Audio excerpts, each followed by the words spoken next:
사랑하고 축복합니다. 오늘도 우리 주님을 더 신뢰하고 사랑하는 복된 날이 되시기를 간절히 소원합니다.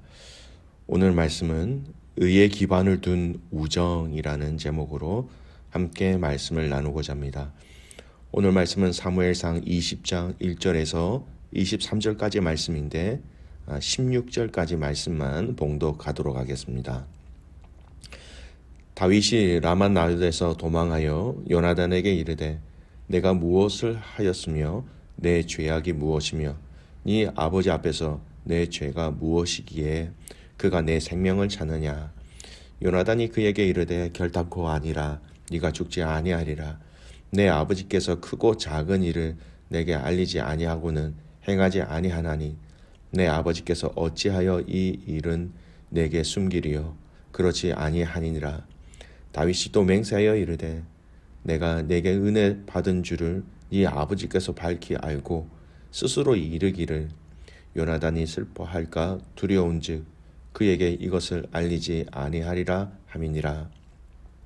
그러나 진실로 여호와의 살아계심과 네 생명을 두고 맹세하노니 나와 죽음의 사이에는 한 걸음뿐이니라. 요나단이 다윗에게 이르되 네 마음의 소원이 무엇이든지 내가 너를 위하여 그것을 이루리라. 다윗이 요나단에게 이르되 내일은 초하루인즉 내가 마땅히 왕을 모시고 앉아 식사를 하여야 할 것이나 나를 보내어 셋째 날 저녁까지 들에 숨게 하고 네 아버지께서 만일 나에 대해서 자세히 묻거든 그때에 너는 말하기를 다윗이 자기 성읍 베들레헴으로 급히 가기를 내게 허락하라 간청하였사오니 이는 온 가족을 위하여 거기서 매년제를 드릴 때가 됨이니이다 하라. 그의 말이 좋다 하면 네 종이 편안하려니와 그가 만일 노하면 나를 해하려고 결심한 줄을 알지니 그런즉 바라건대 네 종에게 인자하게 행하라. 네가 네 종에게 여호와 앞에서 너와 맹세하게 하였음이니라. 그러나 내게 죄악이 있으면 네가 친히 나를 죽이라. 나를 네 아버지에게로 데려갈 이유가 무엇이냐 하니라. 요나단이 이르되 이 일이 결코 내게 일어나지 아니하리라.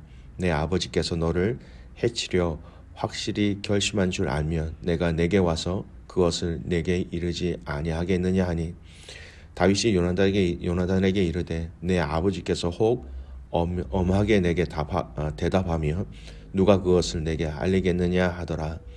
요나단이 다윗에게 이르되 오라 우리가 들러가자 하고 두 사람이 들러가니라.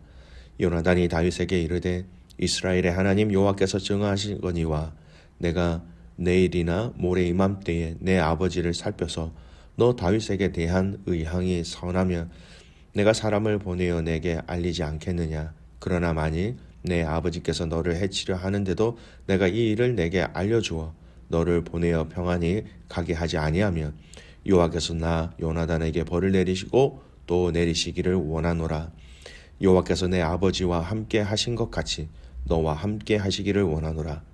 너는 내가 사는 날 동안에 여호와의 인자하심을 내게 베풀어 나를 죽지 않게 할 뿐 아니라 여호와께서 너 다윗의 대적들을 지면에서 다 끊어버리신 때에도 너는 내 인자함을 내 집에서 영원히 끌어버리지 말라 하고 이에 요나단이 다윗의 집과 언약하기를 여호와께서 다윗의 대적들을 치실지어다 하니라.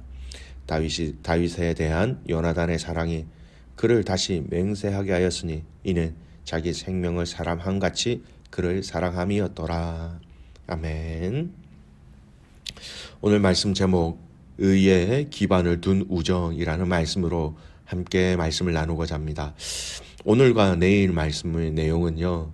다윗과 또 사울 왕의 아들 요나단의 우정에 관한 내용입니다. 요나단과 다윗의 관계는 참으로 특별한 관계입니다. 사울의 아들인 이 요나단은 다윗이 없다면 그가 왕위에 오를 사람이었습니다. 다윗이 있음에도 불구하고 그가 왕위에 오르는데 장애물이 될 수 있음에도 불구하고 요나단은 다윗을 진심으로 사랑하고 그를 돕고 있는 것을 볼 수 있지요. 이미 사무엘상 18장에서 다윗과 요나단은 서로에 대한 신뢰의 언약을 이미 맺었습니다. 그리고 시간이 지난 뒤에 사울 왕이 다윗을 죽이려고 하는 이 시점에서 다시금 서로에 대한 마음을 확인하고 서로를 지켜주기 위한 약속을 하게 되지요. 두 사람의 우정을 볼 때 참으로 강력하다, 참 아름답다, 참으로 선하다 이렇게 이야기할 수 있습니다. 1절 하반절 말씀을 보십시오. 다윗은 요나단을 향하여서 내가 무엇을 하였으며 내 죄악이 무엇이며 내 부친 앞에서 나의 죄가 무엇이간데 그가 내 생명을 찾느뇨 하고 묻습니다. 그런가 하면 8절을 보시기 바랍니다. 8절에서 내게 죄악이 있거든 네가 친히 나를 죽이라. 나는 네 부친에게로 데려갈 것이 무엇이뇨 라고 이렇게 이야기합니다. 여러분 이 내용을 잘 살펴보시기 바랍니다. 지금 다윗은 자신이 어떤 죄를 지어서 죽을 지경이 되었으니 왕자의 권한으로 자신을 살려달라고 요나단에게 간구하고 청원하고 있는 것이 아닙니다. 그는 요나단을 찾아가서 자신의 무죄함을 항변하면서 만일 자신에게 죄가 있다면 기꺼이 요나단의 손에 죽겠다 이렇게 이야기하고 있는 것이죠. 무엇을 말하고 있습니까? 그렇습니다. 이 유명한 다윗과 요나단의 우정에는 그 어떠한 불순한 의도, 죄악이 조금도 개입되지 않고 있음을 보여주고 있는 것이죠. 다윗과 요나단 이 사이의 우정은 의나 불의와 전혀 관계가 없는 맹목적인 정의나 의가 아니었음을 우리에게 보여줍니다. 더 쉬운 말로 다윗과 요나단의 우정은 철저하게 하나님 앞에서의 그 의를 기반으로 하여 형성되었다라는 것입니다.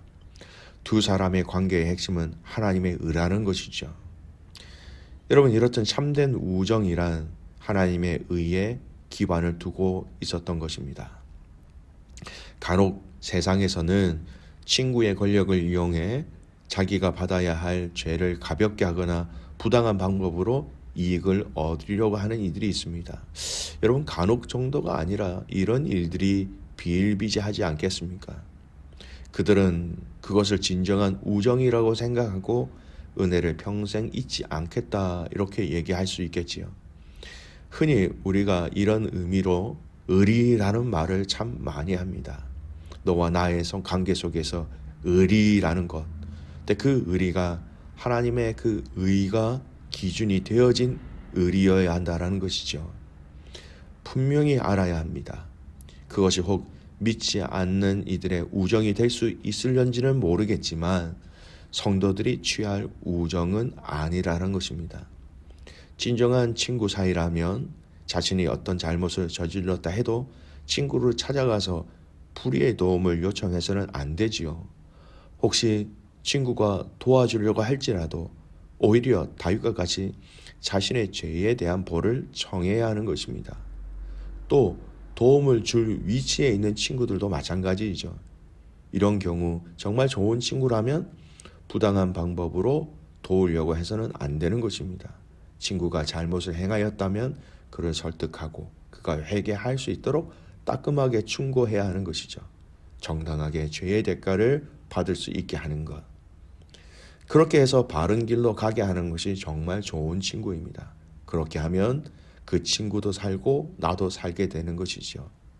하지만 이 우정이라는 것을 하나님의 그 의에 기반해 두지 않는다고 하면 이것은 오해해서 불이라도 함께 하는 것을 진정한 우정으로 아는 사람은 반드시 자신도 친구도 망하게 되는 것입니다. 오늘 요나단과 이 다윗의 이 관계는 하나님 앞에서 죄가 있는지 없는지, 하나님 앞에서 우리가 정직한지 아닌지, 여러분 이 기준으로 서로의 우정을 쌓아갔다라는 것이죠. 이 말씀을 잘 적용해 봅시다. 사랑하는 자녀들과 부모의 관계도, 또 사랑하는 성도와 성도들의 관계도 바로 이 하나님의 의가 중심이 되어야 한다라는 것이지요. 부모인 우리가 사랑하는 자녀들을 양육하고 가르치는 기준이 무엇이어야 합니까? 자녀이기에 부모의 사랑은 내리 사랑입니다. 우리의 본능적인 사랑이죠. 그래서 한량없이 우리 자녀들이 잘 되는 것이라면 무조건적으로 우리는 우리의 자녀들을 사랑하고 그들의 필요를 채워주려고 합니다. 하지만 믿음의 사람들은 이 사랑만으로 자녀를 양육해서는 안 됩니다. 자녀가 세상의 원리와 세상의 방법으로 또 하나님의 뜻을 찾지 않고 구하지 않고 그 원리로 삶을 살아가고 있지 않다면 우리는 사랑하는 그 자녀들에게 하나님의 의를 기준으로 그들에게 훈계하며 가르치며 그들의 길을 인도할 수 있어야 하는 것이지요. 여러분, 성도와 성도들 간의 관계도 마찬가지입니다. 서로 뜨겁게 사랑하는 성도들의 관계가 여러분 우리의 신앙생활 가운데 얼마나 큰 복이며 얼마나 힘이 되는지 모릅니다. 성도들과 성도들의 그 관계 속에 여러분 뜨거운 깊은 사랑을 함께 나눌 수 있는 자들이 더욱더 많아지기를 소원합니다. 아껴주고 사랑해주고 그들의 필요를 채워주고. 근데 여러분, 이것 또한 더 중요한 것은 하나님의 의라는 것을 기준에 두어야 한다는 것입니다. 사랑하는 형제요, 사랑하는 자매요, 사랑하는 형님과 동생, 누나와 언니, 그와 같은 관계 안에서 하나님의 의, 여러분 이것을 다르게 표현한다면 사도 바울이 그의 서신 안에서 많이 표현한 그리스도 안에서라는 그 의미와 동일하다고 얘기할 수 있습니다. 하나님의 의, 즉 그리스도 안에서 우리는 그 사랑을 더욱더 나눌 수 있어야 하는 것이지요. 그래서 여러분 바울 서신을 자세히 살펴보면요, 여러 서신에 그는 그리스도 안이라는 이 표현을 많이 합니다. 헬라어로는 엔 크리스토, 엔이라는 단어, 안이라는 단어, 인이라는 단어, 그 테두리 안이라는 단어입니다. 빌립보서 1장 1절 말씀, 그리스도 예수의 종 바울은 디모데와 그리스도 예수 안에서 빌립보에 사는 모든 성도와 또한 감독들과 집사들에게 편지하노니.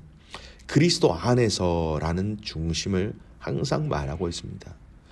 고린도전서 4장 10절 말씀, 우리는 그리스도 때문에 어리석거나 너희는 그리스도 안에서 지혜롭고 우리는 약하나 너희는 강하고 너희는 존귀하나 우리는 비천하여. 모든 관계의 기준을 그리스도의 안에라는, 이 그리스도 안에서라는 기준을 사도 바울은 확고히 얘기하고 있습니다. 에베소 교회를 향해서 이렇게 얘기하지요. 에베소서 1장 1절 말씀, 하나님의 뜻으로 말미암아 그리스도 예수의 사도된 바울은 에베소에 있는 성도들과 그리스도 예수 안에 있는 신실한 자들에게 편지하노니. 그리스도 예수 안에 있는, 여러분 우리 모두가 예수 그리스도 안이라는 이 의미, 구약적인 표현으로는 그 하나님의 의에 기반을 둔 관계가 믿음의 공동체의 관계의 핵심이 되어야 한다는 것입니다. 빌레몬서에도 이런 말씀이 있습니다. 빌레몬서 1장 23절 말씀, 그리스도 예수 안에서 나와 함께 갇힌 자 에바브라와. 에바브라를 소개할 때에 사도 바울은 그리스도 예수 안에서라는 조건을 달고 있습니다. 여러분, 그리스도 예수 안에서 우리가 사랑할 때 우리의 감정, 우리의 차이, 우리의 다름이 크게 보이지 않습니다. 그리스도 안에서라는 이 핵심적인 이 관계의 원리를 우리가 알고 있다면 오늘 요나단과 이 다윗의 그 관계, 하나님의 의에 기반을 둔 이 관계 또한 동일하게 우리가 함께 누리고 맛볼 수 있게 되는 것이지요. 오랜 세월 같이 신앙생활 하더라도 여러분 이 그리스도 안에서라는 이 의미를 모를 때가 참 많이 있는 것 같습니다. 오늘 저와 여러분이 이 하나님의 의에 기반을 둔 관계, 그리스도 안이라는 이 기준, 이것을 잊지 마시기 바랍니다.